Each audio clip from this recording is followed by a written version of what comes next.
আসলে ভুলগুলা করতে চাইতেছেন এতটুক জায়গা।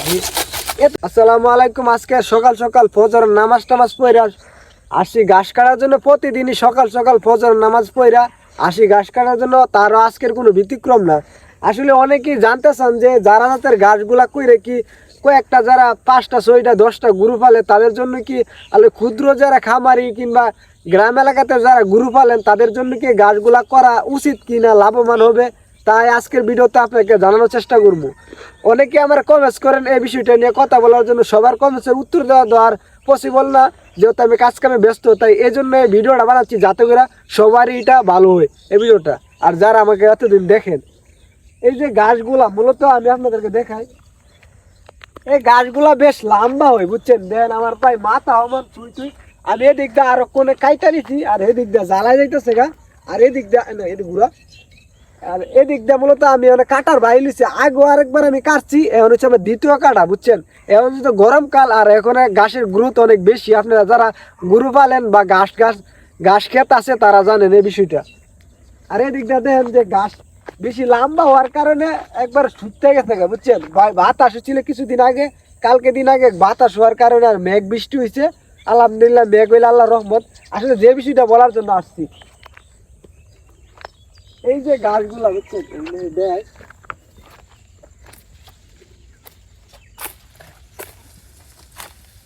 দেখছেন কত বড় লম্বা বুঝছেন। লম্বা হওয়ার পরও কেন দেখছেন আমার প্রায় দেখেন আমার সমতুল্য লম্বা, তবে আমার সমান সমানই।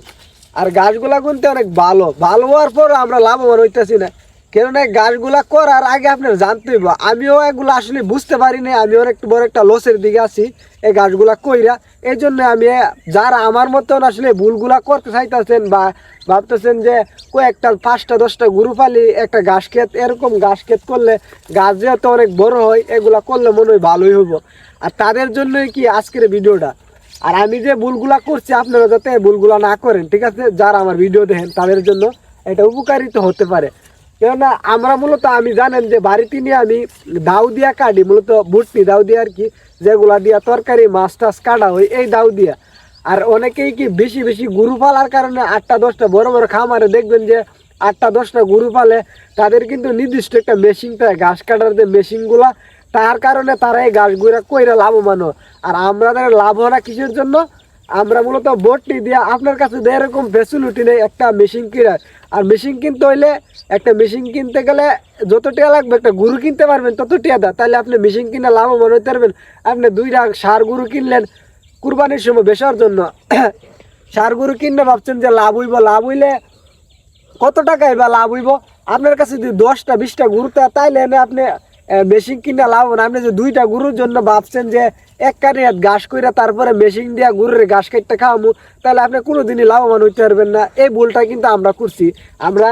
আমরা যে মূলত ঘাসগুলা বেশ শক্ত হয়ে যায় অনেক দিন হয়ে যাওয়ার কারণে বুঝছেন, শক্ত হয়ে যাওয়ার কারণে গরু কিন্তু আমরা যে এমনভাবে কাটি, ঠিক আছে, বাড়িতে নিয়ে কাইটা দেয়। আগের একটা ভিডিওতে নিচে দেওয়া আছে, এটা দেখতে পারেন আপনি। আর বডি দিয়ে কাটার কারণে কিন্তু গাছগুলা বেশ লম্বা লম্বা থাকে যায়। আপনি চাইলে কুচি কুচি করে কাটতে পারবেন না, যে মেশিন দিয়ে যাবে কুচি কুচি করে কাটাও তারপরে পুরোটা গাছই কিন্তু লাভবান হয় যে মেশিন থাকলে। তাইলে আপনার জন্য এটা মূলত জায়েজ বা ভালো, ঠিক আছে। আর যদি আপনি হাত দিয়ে কাটতে ভাবছেন যে এগুলা দিয়ে লাভবান হবেন, তাহলে কোনোদিনই লাভবান হইতে পারবেন না।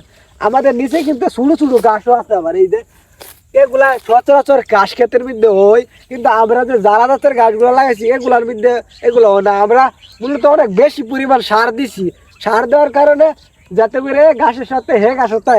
আর যেহেতু আমরা এই গাছগুলা কইরা তেমন ভাবে লাভবান হইতেছি না, এই জন্য আমরা এই গাছগুলার বেশি প্রায়োরিটি দিই নেই।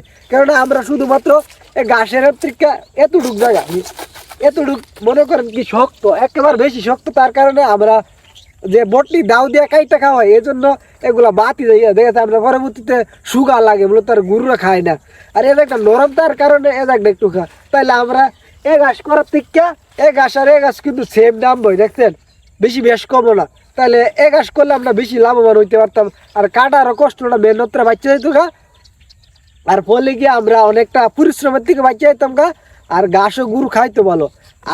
আর মেশিন থাকলে তাইলে আপনার যদি মেশিন কেনার ফেসিলিটি তাইলে আপনি গাছগুলা করতে পারেন। আমার সাজেশন হইলো এইটা, আমি যতটুকু বুঝলাম এই গাছগুলা কইরা বুঝছেন, আপনার এই কিছুটা বুঝাই দিলাম আর কি।